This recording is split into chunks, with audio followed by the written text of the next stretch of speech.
Welcome to the Sky Commander Flight Brief. It's your mission-ready podcast for drone pilot training and aerial insights across Canada. From Transport Canada rules to real-world drone ops, we break it down, take you higher, and help you earn your wings. Because here at skycommander.ca, we don't just fly. It hints there's more to it.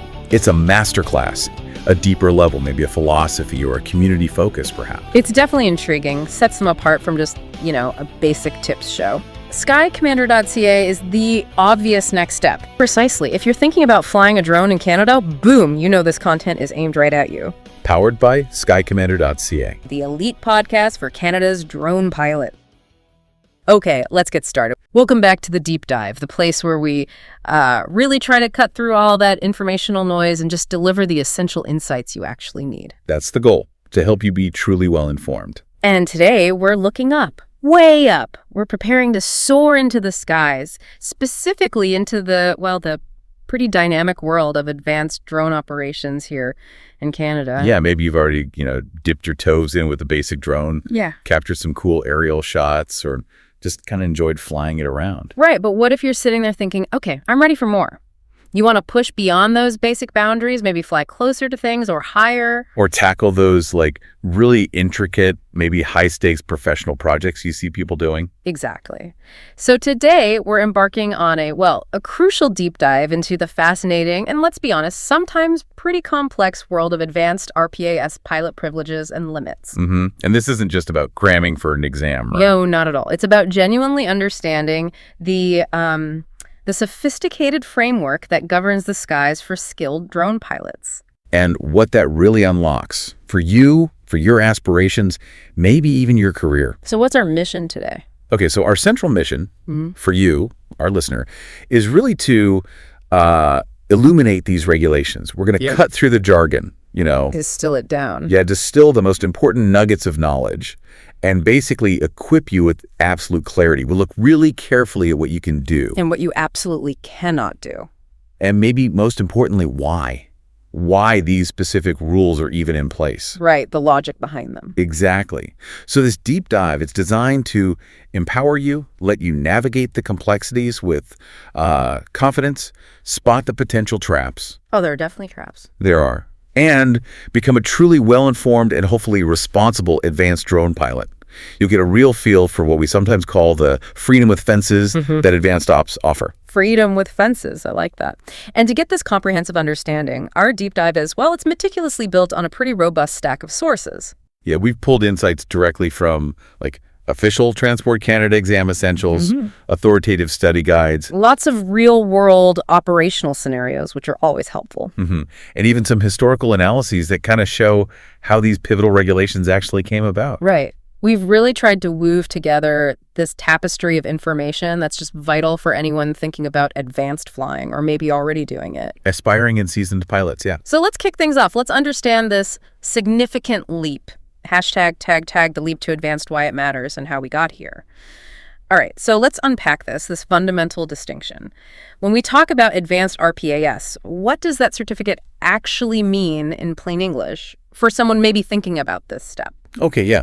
Good question. I have to think of it like upgrading from your standard driver's license to, say, a commercial one, but specifically for drones. Okay, so more capability. Definitely. It grants you significantly more operational freedom, expanded capabilities in the air, for sure. But, and this is the key part. There's always a but. There's always a but. That heightened privilege comes hand in hand with a whole new level of stricter rules and, frankly, substantial responsibilities. So how dramatic is that shift, then, from basic to advanced in terms of just what you can actually do? Oh, it's huge. Transport Canada's core definition makes it really clear.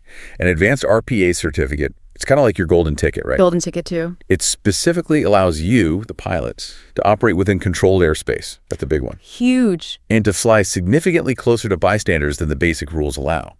And, crucially, operate within 3 nautical miles, NM, of an airport or 1 NM of a heliport. Wow, okay. But there's a catch there, right, with the airports and heliports? Absolutely.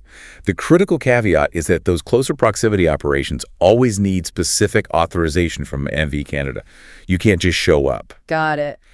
And this is an enormous expansion compared to basic operations. Remember, basic is strictly confined to uncontrolled airspace only. Class G, you need at least 30 meters horizontally from people, and you have to stay outside 3 nm from airports and 1 nm from heliports. So yeah, the advanced certificate really blows that envelope wide open. Totally. It basically transitions you from, more recreational or maybe hobbyist level flying to doing genuine professional grade missions. Okay, so why should you, our listener, really care about this?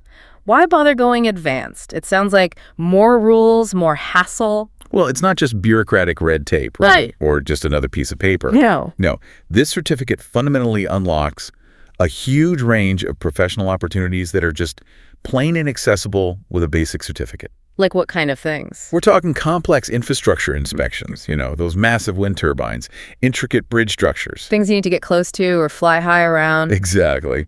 Or cutting-edge real estate photography right inside bustling cities where controlled airspace is almost everywhere. Right, can't do that with basic. Nope. Or detailed environmental surveys over sensitive areas that need really precise flight paths.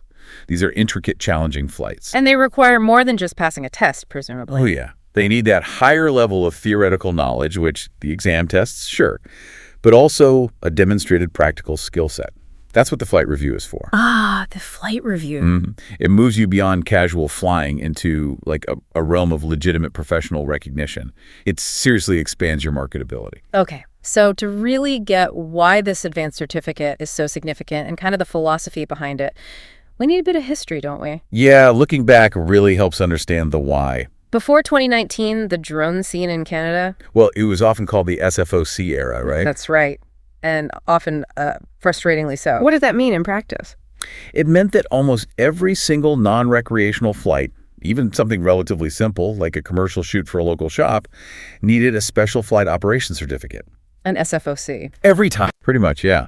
And you can imagine, this system just led to immense bottlenecks. It created so much friction, kind of stifled innovation in the drone industry, which was just starting to boom. I bet. Businesses, even just keen hobbyists wanting to do more, they faced what? Long waits. Agonizing lead times sometimes. Weeks, even months, just to get approval for one flight. Wow. Yeah, widespread frustration. It had a real chilling effect on growth.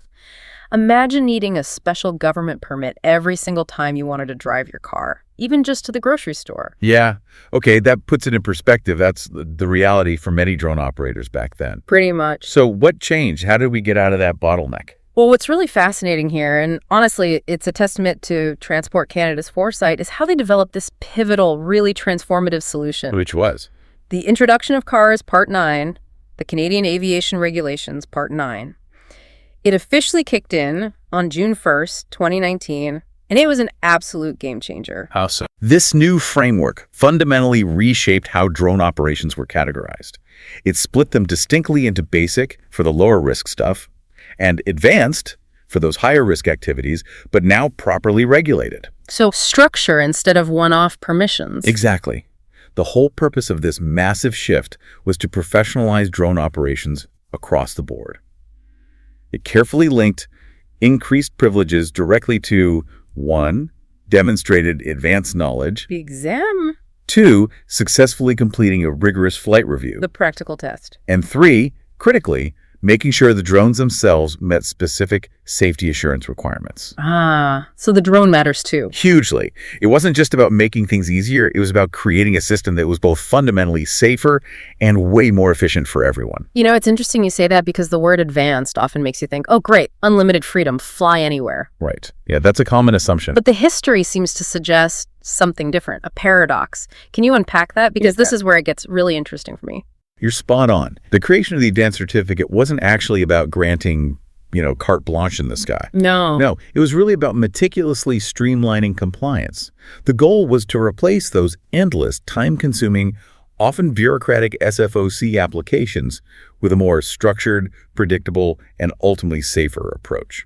So less freedom in a way, but more structure. It really embodies that concept we mentioned earlier, freedom with fences. You gain significantly more capabilities, more reach, more operational scope, but those capabilities are always meticulously constrained by a clearly defined, comprehensive set of rules. Right. It powerfully underscores that fundamental idea. more privileges inevitably mean more responsibility. Exactly. It's a critical philosophical shift in how aviation safety is managed, moving from permission-based to rules-based for many operations. And how did this compare globally? Were we lagging behind or? Actually, if we connect this to the broader global context, Canada emerged as quite a leader in this space. Right. Yeah. Our new framework, particularly the principles in CARS Part 9s, aligned remarkably closely with the international standards that were just starting to bubble up, especially from ICAO, the International Civil Aviation Organization. Okay. And in some significant ways, Canada even set a precedent. We actually preceded aspects of the U.S. FAA's Part 107 regulations by uniquely linking those operational privileges not just to pilot training. Which Part 107 does. Right. But also, crucially, to specific drone certification. That safety assurance declaration we mentioned. Ah, the two-pronged approach, pilot and drone. Exactly. It established this really robust two-pronged approach to drone safety that, honestly, many other nations have since looked at and started to emulate. Okay, this history is super important. To help everyone listening kind of solidify it, let's do a quick timeline just to visualize the journey. Good idea. Makes it stick. So, before 2019, that was truly the all SFOC all the time era. Think of it like having to ask mom for permission every single time you wanted to do anything commercial with your drone. Right, bottleneck nightmare. Total bottleneck. Then 2019, SRR 2019-11, this was the big bang, the pivotal moment, brought the basic versus advanced categories into existence. Yeah, kind of like getting your learner's license versus your full advanced license for driving. Clear distinctions in what you could do. Okay. Then 2021, 2024. This period, we've seen the practical rollout of key tools, right? Definitely. Essential stuff like the NEV drone app, which is huge for getting airspace authorization. And more manufacturers getting those safety declarations sorted out for their drones. Exactly. Making advanced operations more practical, more integrated. And looking just ahead, 2025, SOR 2025-70, there's another amendment coming. What's that about? Yeah, that's bringing further fine-tuning of the rules. It's actively opening doors for things like trial beyond visual line of sight, BVLOS corridors. Ooh, interesting. And just strengthening Canada's ongoing international alignment in drone regs. It's a constantly evolving living landscape. It doesn't stand still. Never a dull moment. Okay, so with that essential history and the why behind it, Advanced Ops clear, let's zero in on the absolute core rules, the non-negotiable. Let's do it. The foundations. Yeah. Hashtag the big five. Pillars of advanced piloting, the non-negotiables. We've distilled them down into what we're calling the big five. These are the pillars you absolutely have to understand for advanced operations. Okay, kicking us off, pillar number 1, the altitude limit. The rule for standard advanced operations is crystal clear. Which is? You cannot fly higher than 400 feet, that's about 122 meters above ground level AGL. Right. Not unless you have either a specific SFOC for higher flight. Or explicit authorization from air traffic control ATC. Exactly, that 400-foot ceiling. It's a hard limit for standard advanced ops, and it's there for a very good reason, safety. Okay, but why 400 feet specifically? It feels a bit arbitrary. Is there a logic behind that number? Great question. And no, it's far from arbitrary. This limit is strategically designed to create a crucial 100-foot buffer zone. A buffer between your drone and the minimum altitude of 500 feet AGL, which is generally mandated for most manned aircraft. Think small planes, helicopters, general aviation traffic. Ah, okay. So they're supposed to be at 500 feet or higher. Generally, yes. The main exceptions being, of course, when they're taking off or landing near an airport. Gotcha. So you can really think of this 400-foot limit as an altitude demilitarized zone or just a safety buffer. It's specifically engineered to significantly cut the risk of mid-air collisions between drones and traditional crewed aircraft. Keeping everyone in their lane, basically. It's fundamental safety separation, making the skies predictable and safe. So we're talking AGL, above ground level. Are there situations where that changes, where you might use a different measurement? That's a vital nuance, yeah. Especially for professional pilots doing complex work. While 400 feet AGL is your default measured right above the terrain your drone is flying over. It's worth noting that near certain aerodromes, particularly ones with complex procedures or maybe in mountainous areas, altitude might instead be measured in above sea level, ASL. Why the difference? Well, manned aircraft often use ASL for their flight levels. It gives everyone a common, standardized reference point across the whole aviation system. So it avoids confusion between different ground levels. Precisely. So while AGL is your main guide, always double-check the local aerodrome's specific procedures or any NAV Canada authorizations you get. They might specify ASL requirements. You don't want dangerous misunderstandings with crude traffic. Okay, let's make this practical. Say you're inspecting a really tall structure, maybe a 130-meter wind turbine out in Class G, uncontrolled airspace. How does the 400-foot AGL rule work there? Good scenario. So the 400-foot AGL rule still applies, but it means you can fly your drone up to 400 feet above the highest point of that structure. Above the structure, not just the ground. Correct. So if the turbine itself is 130 meters tall, you add the 122 meters, which is 400 feet, on top of that. You could theoretically be flying at around 252 meters total height from the ground level right beside it. Wow. Okay, so you can definitely inspect tall things. Absolutely. This shows the practical flexibility. It allows for essential vertical work around tall structures while still carefully maintaining that crucial 100-foot safety separation from any higher flying crewed aircraft that might be around. Okay, moving on from altitude. Pillar number 2, visual line of sight, VLOS. This one feels fundamental. It is absolutely non-negotiable for advanced operations. VLOS is always required, period. So if you're thinking about any flight where your drone might disappear from your direct sight, even for a second, that immediately pushes you into beyond visual line of sight, BVLOS territory? Correct. And BVLOS always requires a separate SFOC. No ifs, ands, or buts for advanced pilots under the standard rules. No exceptions. And what exactly is VLOS according to Transport Canada? Is it just seeing it? It's more precise than just seeing it. Their definition is specific and quite comprehensive. It means the unaided visual contact with the RPAS. Unaided, so no binoculars. Correct. Sufficient to be able to maintain control, know its position, monitor its flight path, and scan the airspace for other air traffic or hazards. Okay, so unaided is key. It's not just seeing it on the camera feed or through FPV goggles. Absolutely not. It's about maintaining direct line-of-sight contact with your own eyes. That allows you to perform the essential detect and avoid function using your own senses. That direct visual link is your primary safety tool. So what does this mean in practice? As a pilot, what's the implication? It fundamentally underscores your paramount responsibility for active detect and avoid. You, the pilot, are the main safety mechanism for that drone. You have to be the eyes and ears. Constantly scanning the airspace, ensuring it's safely integrated, actively looking for other air traffic, burrs, hazards, anything that could compromise safety. The onus is directly on your visual awareness. Okay. Is there a common exam trap related to VLOS, something people get wrong? Oh, yeah.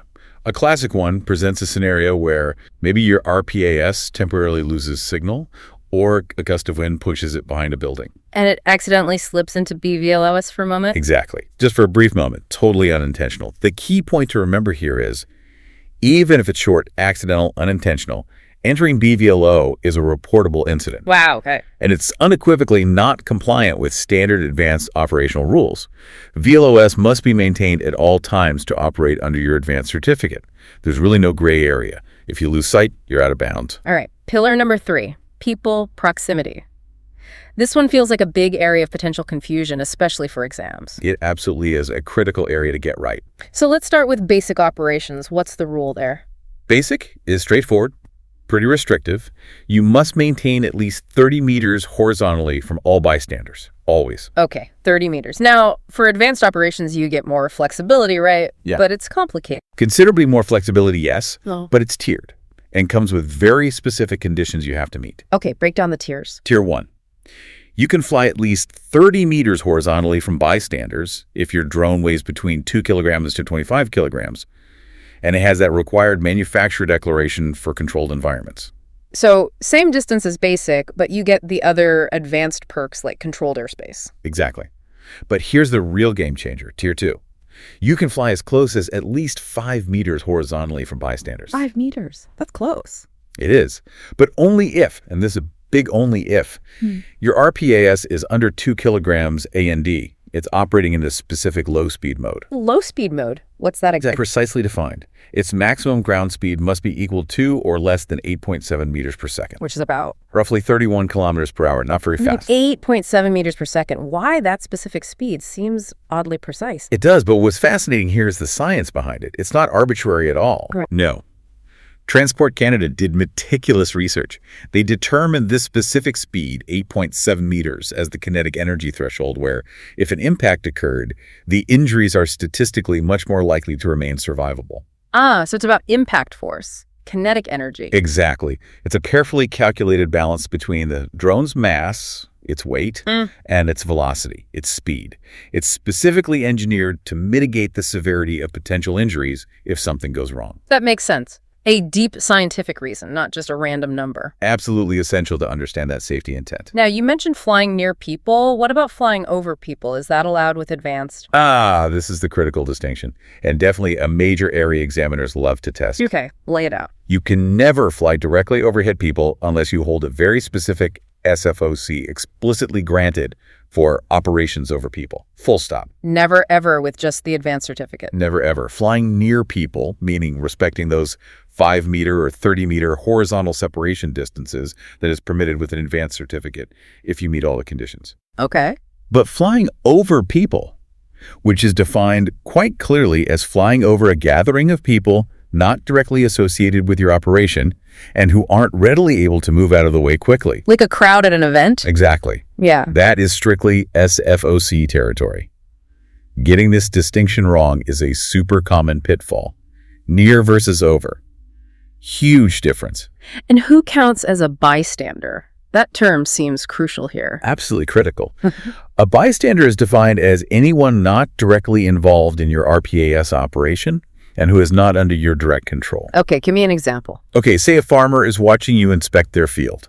They know you're there, they gave consent, they're aware of the operation. They're involved. Right, so they are not considered a bystander. Similarly, your dedicated crew members, visual observers, camera ops, maintenance staff working under your instruction, briefed on the flight. They're not bystanders either. Correct, they are part of the operation. Understanding this definition is paramount for figuring out your required safety distances correctly. Okay, let's run a quick scenario. Putting it together, you're filming real estate, maybe next to a public playground. Kids are playing. Your drone is small, 1.5 kilograms, has the declaration. What do you need to do?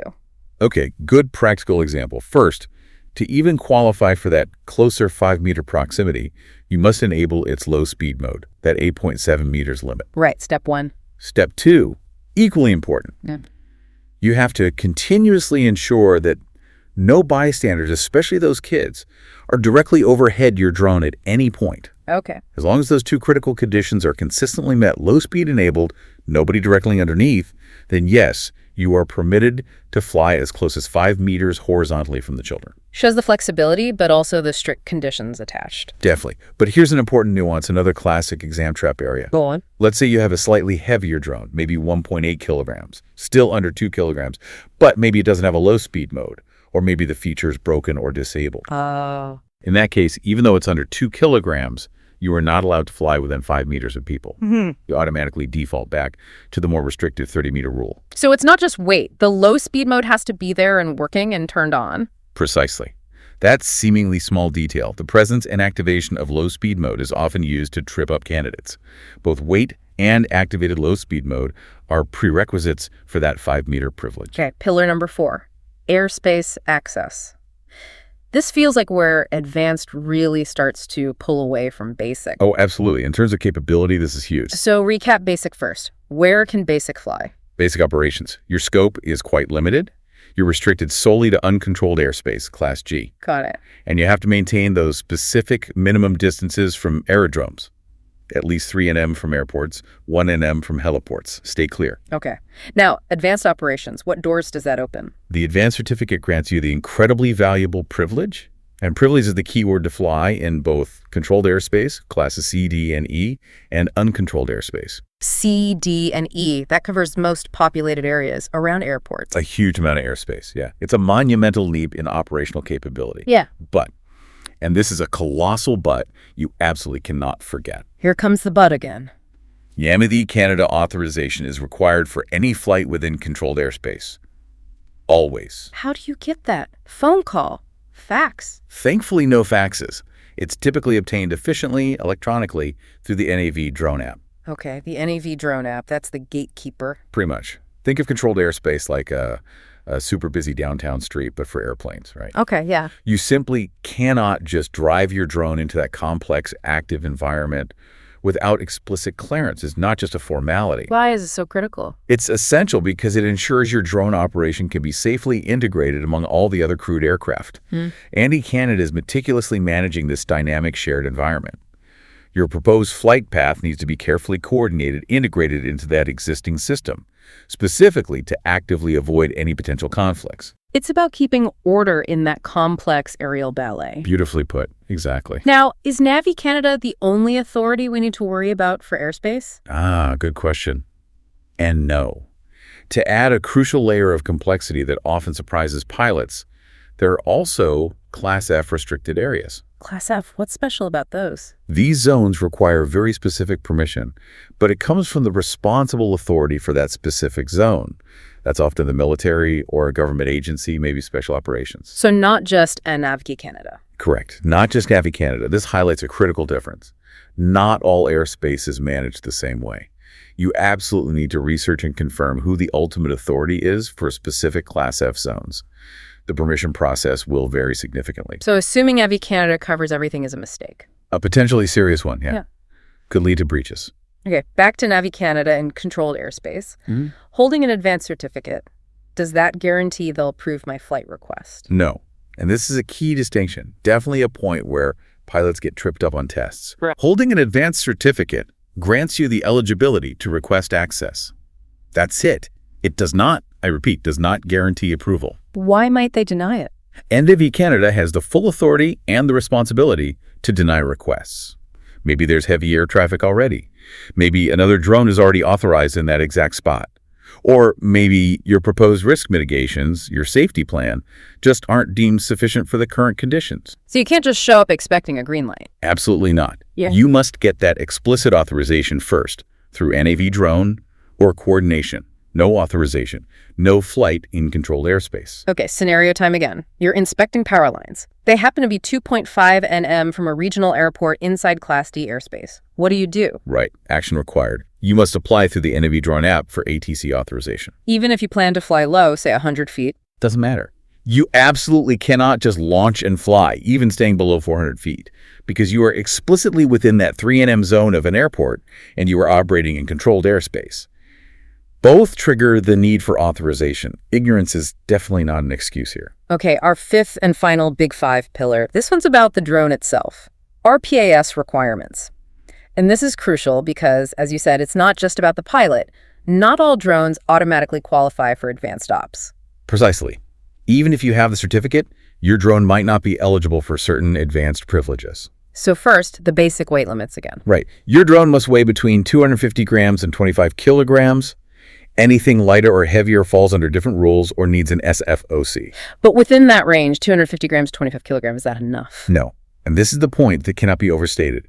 Your RPAS needs a manufacturer declaration of safety assurance, specifically stating it's suitable for advanced operations. So just being the right weight isn't enough? Not at all.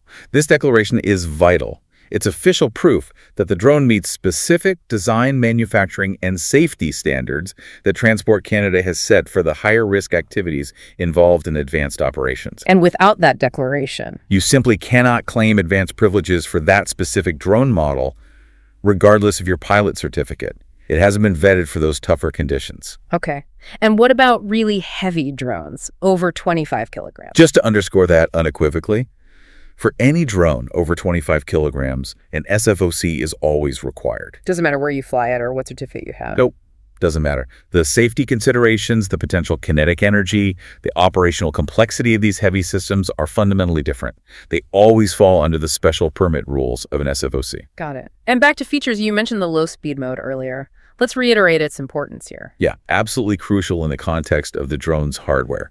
That low speed mode feature, the one limiting speed to 8.7 meters or less, it must be present and active on your drone if you want to fly within 5 meters of people. And if your drone, even a light one, doesn't have it, or it's broken, then that coveted 5-meter proximity privilege is off the table, automatically. You're legally required to revert to the more conservative 30-meter rule for all bystanders. It's a critical functional requirement tied directly to safety. Okay, this leads to another area exams love, home-built drones, or maybe modified ones. Yeah, exactly. Let's test that comprehensive understanding. Consider a tiny drone, sub 250 grams, flying in controlled airspace. Which you can do with advanced privileges. Right.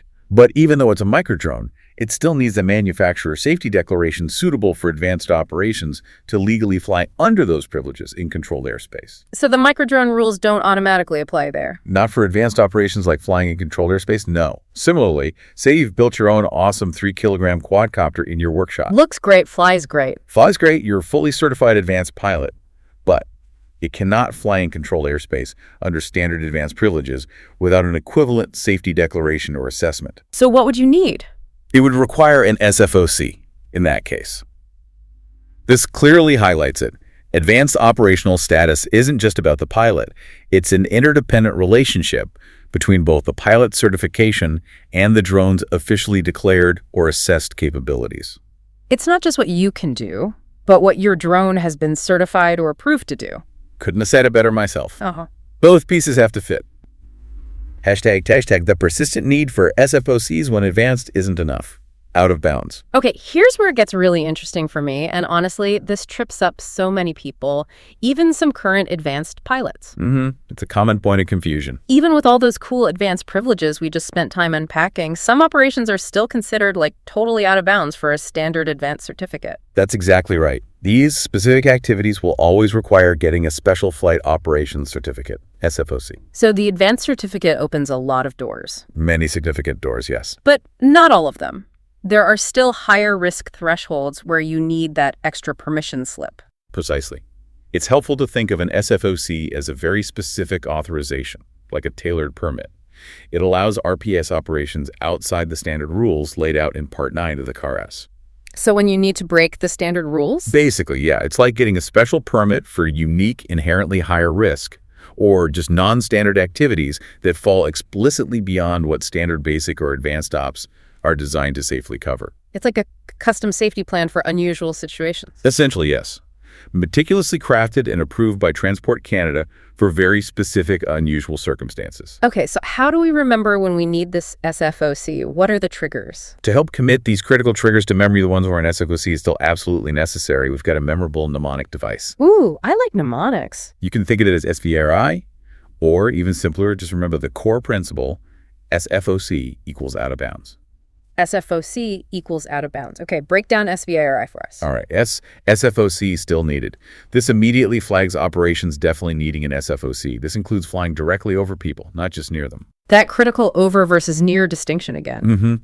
Any flight that is BVLOS, beyond visual line of sight, operations with an RPAS weighing over 25 kilograms. The heavyweights. And specialized stuff like dropping objects from your drone or carrying dangerous goods, all inherently higher risk. Okay, that's S. What's V? VLOS, always required. This is a powerful reminder. For all standard advanced ops without an SFOC, you must maintain visual line of sight. No sneaky FPV-only flights that drift out of sight. Exactly. Not without a specific SFOC for BVLOS. Your eyes are the primary safety mechanism under standard rules. Okay. A.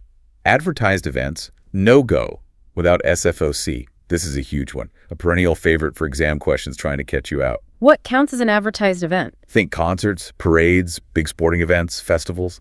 Anything publicly advertised where crowds gather. Flying over these always requires an SFOC. Regardless of drone weight or your certificate? Doesn't matter. Blanket rule. It's an absolute no-go without that specific SFOC. So what does this mean for operators? Why single out advertised events like that? It seems like a common thing people would want to film. That's an insightful question. The reasoning is quite sound, actually.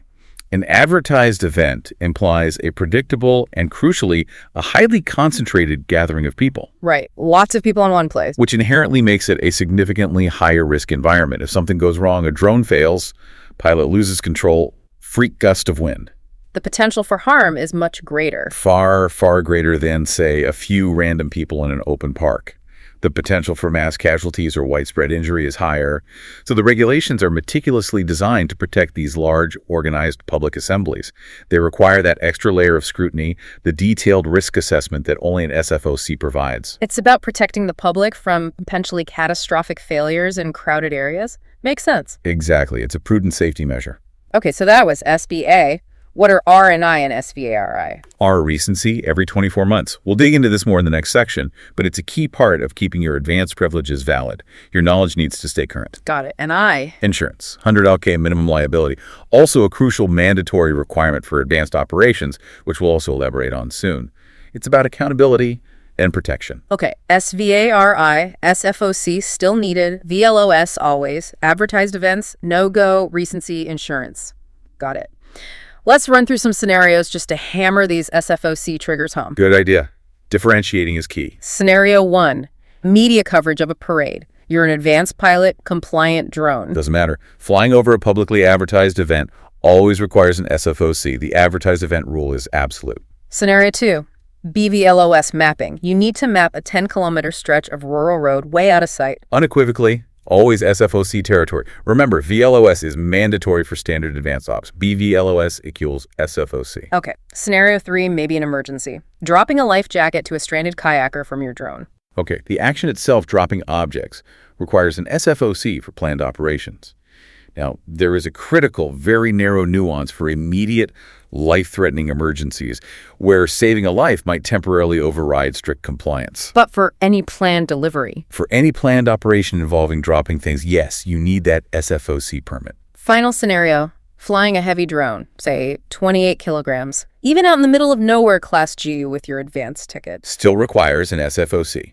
Simply because its weight is over 25 kilograms. That automatically puts it outside the standard Part IX rules. Weight is a hard trigger. Okay. So this brings us back to that core exam philosophy you mentioned. Yeah, it cannot be overstated. Many advanced exam questions are specifically designed to test if you confuse your certificate privileges with the separate SFOC requirements. How do you avoid that confusion? If you find yourself considering an operation that feels inherently riskier, more complex, or just beyond what typical advanced ops explicitly permit, like flying over crowds or way out of sight, you should almost always lean towards assuming an SFOC is needed. When in doubt, remember, if it feels out of bounds, it probably requires an SFOC. That mental model will serve you extremely well. #tag the Advanced Pilot's Toolkit, staying current and compliant. Okay, so getting that advanced certificate, huge achievement, gateway to way more opportunities, but it's definitely not a set it and forget it kind of thing, is it? Well, not at all.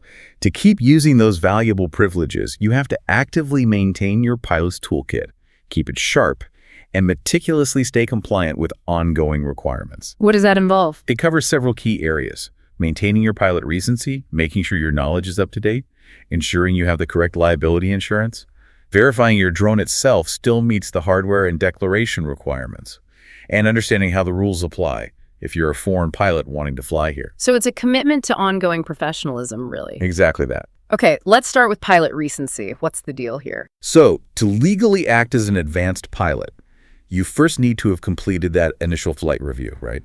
The one-time practical skills assessment. Got it. But after that? Beyond that initial hurdle, you also have to actively meet recency requirements at least once every 24 months, every 2 years. Why? What's the point of that? It's critical. It ensures your theoretical knowledge stays current, that you're still engaged with the evolving regulations because they do change, and that you maintain a sharp understanding of current best practices.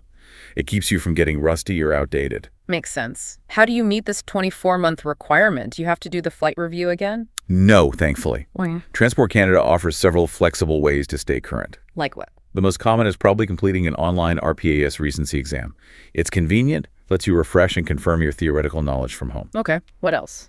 You could undergo another full advanced flight review, but as I said, the initial one is usually just a one-time thing for the certificate itself. Or, for those really ambitious folks maybe pursuing broader aviation goals, completing training for a higher certificate can count, like successfully passing a crewed aviation exam, such as the P-STAR. What's P-STAR? It's the Pre-Solo Test of Air Regulations, tests foundational knowledge for manned aircraft pilots.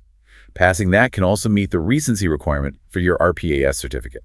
Interesting. So it shows a commitment to broader aviation understanding. Exactly. Now, this recency thing sounds like a classic exam trap area. Oh, absolutely. They will often present scenarios where a pilot's recency has clearly lapsed. Like, pilot got their certificate 3 years ago, no updates since. And the question is, can they still fly advanced? Right. And the answer is no. Despite holding the physical certificate, if the recency isn't current within 24 months, their advanced privileges are entirely invalid. Okay, crucial takeaway here. You don't have to redo the practical flight review every 2 years. Right. You just need to fulfill one of those recency requirements, the online exam, another review, or higher training. It's about keeping your knowledge current, not necessarily retesting flight skills constantly. Precisely. Knowledge upkeep is key. Okay, next part of the toolkit. Liability insurance. This is mandatory for advanced. Absolutely non-negotiable. Yeah. As per CRR 901.48, you must carry at least $100,000 in liability insurance for advanced operations. $100,000 minimum. And that's different from basic ops. Big difference. Basic operations, surprisingly to some, do not have this mandatory insurance requirement. Wow, okay. So why the requirement for advanced? What's its purpose? It's critically important. This insurance provides a financial safety net, specifically to cover potential third-party damage or injury. Third party, meaning? Meaning damage or injury to people or property not involved in your operation. So if, heaven forbid, your drone malfunctions and hits a car, or damages a building, or injures a bystander. This insurance would cover those costs. Exactly. It provides the necessary coverage for those liabilities. It's fundamentally about protecting others and managing the inherently increased risks that come with advanced operations flying closer to people, in controlled airspace, near property. It reflects that increased responsibility we keep talking about. Perfectly put. It's a testament to that responsibility. Okay, watch out for exam tricks on this one too, I assume. Definitely. They might try to suggest the insurance covers damage to your own drone. Which it doesn't. It absolutely does not. It's liability insurance for damage to others. Or they might imply it's optional. Which it isn't. Which it absolutely is not. Mandatory legal requirement for all advanced RPAS ops under Part 9s. Be precise about its purpose. Okay, let's circle back to the drone itself. RPAS hardware and declarations. We can't stress this enough, can we? No, we really can't. Your drone unequivocally needs that manufacturer safety declaration specifically for advanced operation. It's not just a suggestion. Not at all. It's official, documented proof that the drone meets the necessary design, manufacturing, performance standards required for the privileges you want to use. It means not all drones are advanced capable right out of the box, even if they fit the weight category. That declaration is foundational. What about modifications? People love to tinker with drones, add payloads. Yes. Yeah. A crucial point. If you modify your RPAS, maybe add a custom sensor, an aftermarket part that changes how it flies, even just an extra heavier battery, it can potentially invalidate the manufacturer's original declaration. Seriously? Just adding a battery could do that. It could, if it significantly changes weight, balance, or performance beyond what was originally tested and declared. Yeah. When you modify it, you face two paths. Sure. You'd either need to get a new declaration from the manufacturer for your modified drone, confirming it's still safe and compliant. Which might be hard to get. Could be. Or you'd need to apply for an SFOC to legally operate that altered system. Wow. So the declaration applies only to the drone as certified. Any changes need reassessment. Precisely. It highlights that the specific configuration matters. Changes have real regulatory implications. Okay. And the low-speed mode feature repeating this because it's tied to proximity. Worth repeating. It must be on your drone and active if you intend to fly within that 5-meter horizontal bubble near people. And if your drone, even under 2 kilograms, lacks it or it's broken, then the 5-meter option is gone. You automatically default back to the 30-meter rule for bystanders. It's a functional operational requirement tied directly to reducing kinetic energy on impact. What about flying at night? That's an advanced privilege, right? Yes, a significant one. Advanced certificates do include the capability for night flight, opening up lots of opportunities. But there's a condition, I assume. Always a condition. It's only permissible if the RPAS is properly equipped with a steady anti-collision light visible for at least 3 nautical miles. Okay, 3 nm visibility for the light, and practically speaking. Well, say you're inspecting a warehouse roof at 10 p.m., well after dark. You'd need that proper light, obviously. But you should also have ideally done a thorough daylight site assessment beforehand. Why daylight? To meticulously identify potential nighttime hazards, wires, poles, unlit obstacles, finding safe emergency landing spots, things you just wouldn't see in the dark. It's all about thorough prep and having the right gear for the conditions. Okay, last piece of the toolkit puzzle. Foreign pilots. What if someone comes here from, say, the U.S. with their FAA Part 107 license? Can they just fly advanced ops here? A very common misunderstanding. The answer is no. No. Even with a valid foreign license? Correct. Even if you hold a recognized license like the FAA Part 107, you cannot simply operate in Canada under those foreign credentials without specific Canadian authorization. So what do they need to do? To legally fly an RPAS in Canadian airspace, they need to either apply for a specific Special Flight Operations Certificate, SFOC RPAS, directly from Transport Canada, one tailored for foreign operators. Oh. Or they need to obtain a validation certificate from Transport Canada that formally recognizes their foreign credentials and grants them equivalent Canadian privileges, subject to conditions. So extra steps are always required. Always. And I bet this is an exam trap too. A classic one. Expect questions trying to assert that a foreign license automatically allows basic or advanced ops here without Canadian approval. That's false. Unequivocally false. Canadian skies operate under Canadian rules. You need the proper Canadian authorization, regardless of your foreign qualifications. Don't make that assumption. #tag advanced scenarios and common misconceptions, putting knowledge into practice.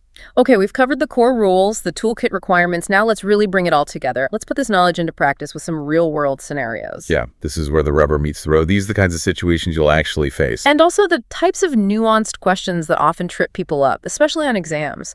This is where you test if you really understand it, not just memorized it. Exactly.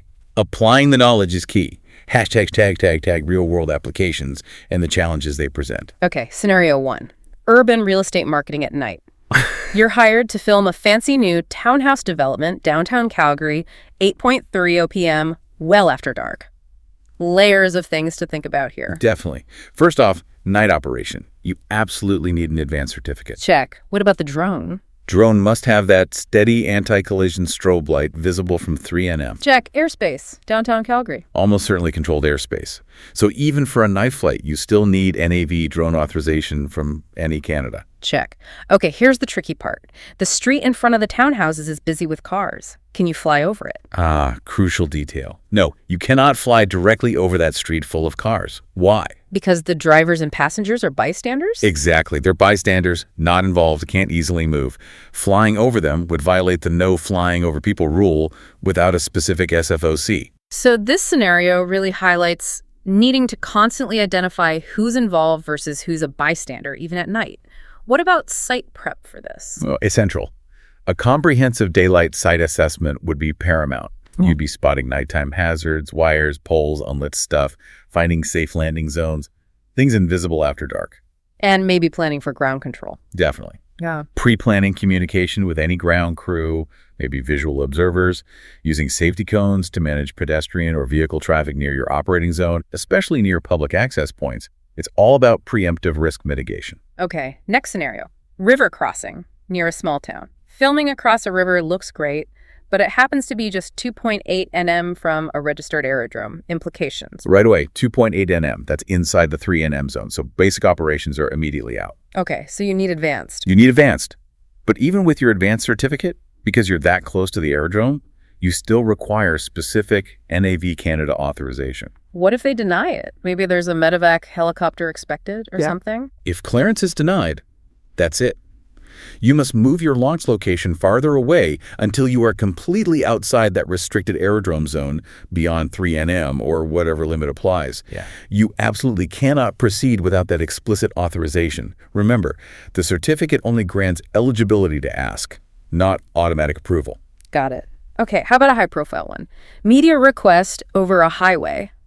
News station wants live video of a big traffic jam on Highway 2. Tricky.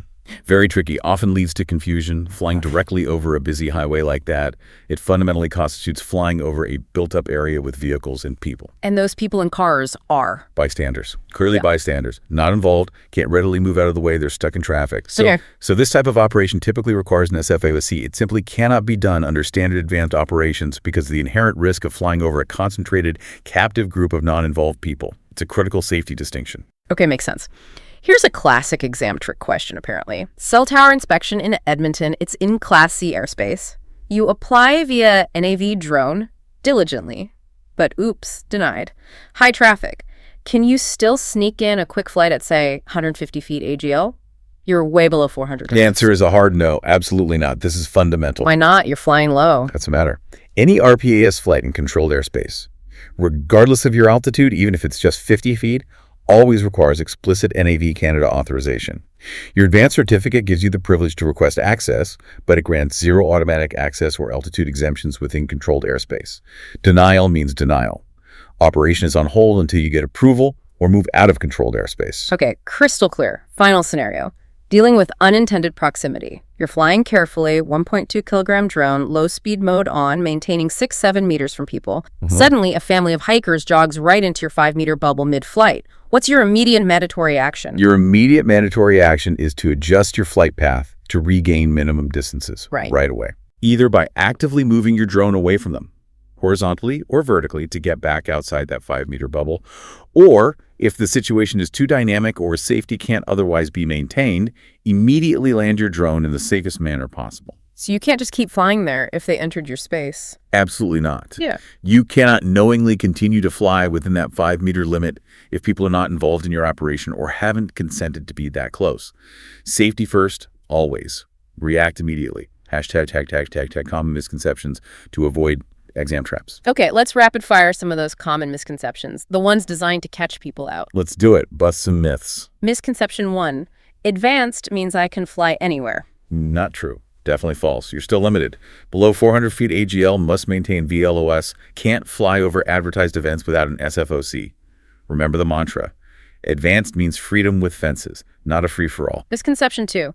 If my drone is under 250 grams, I don't need a certificate for advanced operations, like flying my Mini in controlled airspace. Or wrong. Even tiny drones need an advanced certificate if you're doing advanced things with them, like flying in controlled airspace or operating near people in ways only allowed under advanced privileges.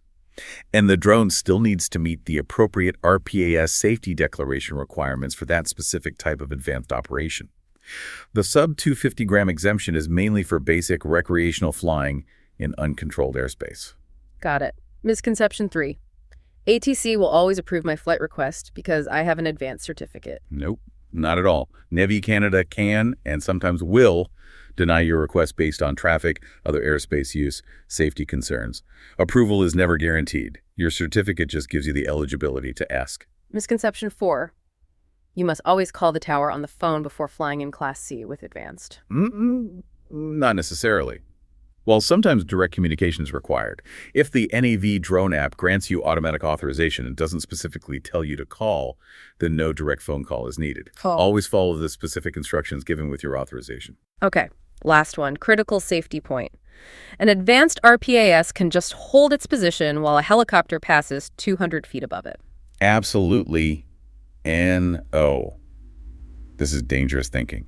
Manned aircraft always have the right of way. Always. You, the drone pilot, must always actively maneuver to avoid any potential conflict and yield to all crewed aircraft, regardless of your altitude or certificate. Your drone is the one that has to move, get out of the way, or land to ensure separation. No exceptions.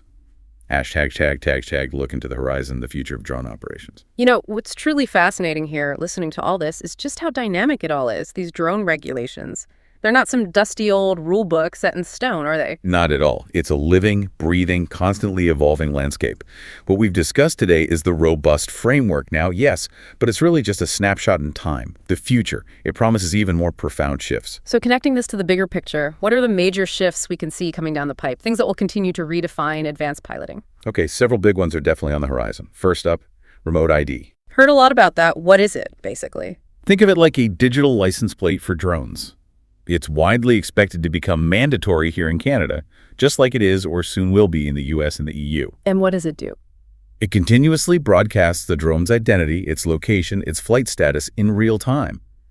This will fundamentally transform how controlled airspace operations are authorized and managed. It gives everyone ATC, other pilots, much better situational awareness. Makes seamless integration far more achievable. Okay, remote ID. What else? Another really significant development will be expanded BVLOS access, beyond visual line of sight. The holy grail for many industries. Absolutely. Looking towards, say, 2030, we can realistically expect more routine corridor approvals, especially for long linear infrastructure inspections, pipelines, power lines, railways, stretching for kilometers. So less reliance on getting an SFOC every single time for those specific routes. That's the idea. Advanced pilots might gain access to pre-approved corridors without needing a full bespoke SFOC for each flight along that route. But, of course, This increased privilege will almost certainly demand drones equipped with highly advanced detect-and-avoid systems tech that can see and react to other aircraft autonomously, and incredibly robust C2 links. C2, command and control. Exactly. The secure communication channel between the pilot and the drone. It needs to be super reliable, super resilient over those extended ranges for BVLOS. Makes sense. What about flying in cities? That seems like the next frontier. It is. Urban integration using UTM unmanned traffic management is advancing rapidly.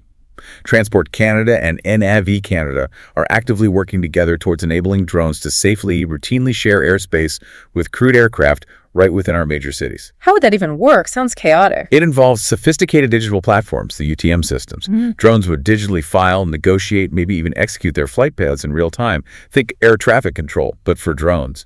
A complex, highly choreographed digital ballet in the urban sky, allowing safe coexistence. Wow. Mind-bending stuff. Anything else on the tech front? Yeah, as drone tech matures, things like automation and swarms are definitely on the regulatory radar. Advanced certification might eventually expand to cover multi-drone operations, maybe AI-assisted flight, even fully autonomous inspections where humans are more supervisors than direct pilots. And internationally? Canada will keep working hard to sync with ICAO guidelines aligned with the US and EU frameworks. Expect ongoing amendments to maintain global consistency, foster innovation, but within a harmonized set of rules. So pulling this all together for the advanced pilot listening today, what's the takeaway for the near future? The horizon promises even greater capabilities, maybe closer proximity allowances, definitely more complex operations. However, these privileges will undoubtedly be reserved for drones that meet increasingly stringent safety standards. Like what? Imagine drones with certified parachute systems, fully redundant flight controls, sophisticated onboard AI making real-time safety decisions. That delicate ongoing balance between incredible tech advancement and meticulous regulatory foresight, that will keep reshaping the rules of the sky. Which means pilots need to keep learning, adapting. Constantly. A proactive mindset is essential. Continuous learning is not optional in this field. #, memory hacks, and exam-ready mindset. Okay, navigating all these rules, privileges, limits, it can feel like a lot, especially if you're studying for that advanced exam where precision is absolutely key. Definitely a dense subject. So to give everyone listening a real edge, we've pulled together some proven memory hacks and an essential exam-ready mindset straight from our sources. Tools to help you conquer this material. Let's arm them for success. #, proven mnemonic devices for quick recall. All right, practical tools for quick recall, especially under exam pressure. Here are some specific memory aids that can really help simplify things. First up, think Advanced 3C plus 2S. Okay, break that down. Controlled airspace, closer to people, complex situations, those are your core privileges. Plus, remember SFOC potential, you may still need one, and special training, the exam and flight review. Kind of frames the whole picture. Nice and concise, I like it. Next, for remembering advanced privileges specifically, try can fly. Can fly. Controlled airspace. Advertised events. NO, remember you need an SFOC for those. Night flights with the right lights. And 5 meters near people, only if your drone is small, under 2 kilograms, and in low speed mode. Each letter triggers a key concept. Okay, see and fly. Useful. What about the key distances and altitudes? The classic. The 3-1-400 rule, super effective for numbers. 3 NM from airports, basic limit or needs auth for advanced. 1 NM from heliports, same conditions. And 400-foot AGL maximum altitude for standard ops. Just locks in that critical trio of figures. 3-1-400, got it. And for SFOCs, when you need one? Just ingrain this phrase. SFOC equals out of bounds. Simple. Anytime you're outside that standard Part 9X playground fence flying BVLOS, using a drone over 25 kilograms, going over concentrated crowds, dropping stuff you're firmly in SFOC territory, that mental image keeps you safe. Out of bounds, SFOC. Yeah. Clear. Any jingles? Yes, the numbers jingle. Try saying it rhythmically, maybe even out loud. 400 up, 3 from airports, 1 from heliports, 30 from people, 5 if slow. Chuckle slightly. Okay. 400 up, 3 from airports, 1 from heliports, 30 from people, 5 if slow. Repeating that could definitely help those numbers stick under pressure. Exactly. Sometimes a bit of rhythm helps lock it in. Okay. Beyond just memorizing facts and jingles, it's absolutely crucial to adopt the right mindset for the exam. Understand what the examiners are really trying to test. They want more than just recall. What are they looking for? They want to see that you fundamentally understand. First, why advanced privileges even exist. It's about that careful balance. fostering innovation and drone potential while ensuring safety, specifically moving away from those old SFOC bottlenecks. Understanding the why. Second, how the regulations evolved. Knowing the history from all SFOC to structured basic advanced categories shows you grasp the underlying regulatory intent. The journey matters. Third, where things are going. Having an awareness of future trends, remote ID, BELOS expansion, UTM, safer integration with manned aircraft demonstrates forward thinking. Looking ahead. And maybe most fundamentally, that more privileges unequivocally mean more responsibility. Right. Advanced ops aren't a free pass. They allow flights where basic can't go, yes, but always under stricter, more defined, more accountable conditions. That's the cornerstone. Okay, so to really nail this, reinforce the absolute key takeaways for success. What should listeners focus on? Make sure you memorize the exact numbers: 5 meters, 30 meters, 1 nm, 3 nm, 400 feet, 8.7 meters, 25 kilograms. Precision matters hugely for safety and the exam. Got it. Numbers are key. Understand crucial definitions. Precisely differentiate bystander versus crew versus advertised event. Examiners love testing those nuances. Definitions matter. Know the SFOC triggers cold. Instantly recognize when that special permit is absolutely required. No hesitation. SFOC triggers automatic recall. Understand AMV Canada's pivotal role. Remember, Advanced gives eligibility to request access, not automatic clearance. Always get authorization for controlled airspace. And AV Canada is the gatekeeper. And finally, remember the recency every 24 months and insurance, $100 KM minimum requirements. Master these elements and you'll be exceptionally well prepared, not just for the exam, but to be a truly competent, safe, and responsible advanced drone pilot out there in the real world. Excellent advice. Master these and you're well on your way. Hashtag tag outro. Well, what an incredible journey that was. A really deep dive into the intricate and pretty dynamic world of advanced RPAS, pilot privileges and limits here in Canada. We covered a lot of ground. We really did. From understanding those big 5 non-negotiable rules to confidently navigating complex airspace, even looking ahead at future trends like remote ID and UTM, hopefully you listening feel much better equipped now. Better equipped to command the sky safely, effectively, and professionally. That's the goal. But you know, as drone tech keeps advancing at this incredible pace, and the regulations keep evolving to try and keep up, it feels like the true mark of an exceptional advanced pilot goes beyond just knowing the rules on paper. I completely agree. It will fundamentally lie in your innate ability to exercise consistently sound judgment, to adapt gracefully, intelligently to things you didn't expect. And to always prioritize safety, ethical considerations, and maybe most importantly, that commitment to continuous learning you mentioned. Exactly. It's about being a forward-thinking, responsible aviator. Someone who not only follows the rules, but truly understands their spirit. So the question for you listening is, how will you contribute to shaping this future of aviation?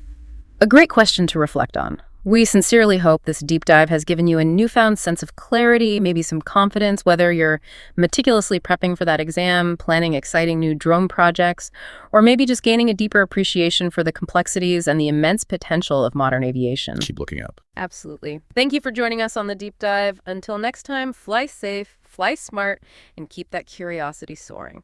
That's a wrap on today's mission, Commander. See above, go beyond, get ahead. For more training, tools, and intel, head to skycommander.ca. If you learned something new, share it, subscribe, and leave us a 5-star debrief.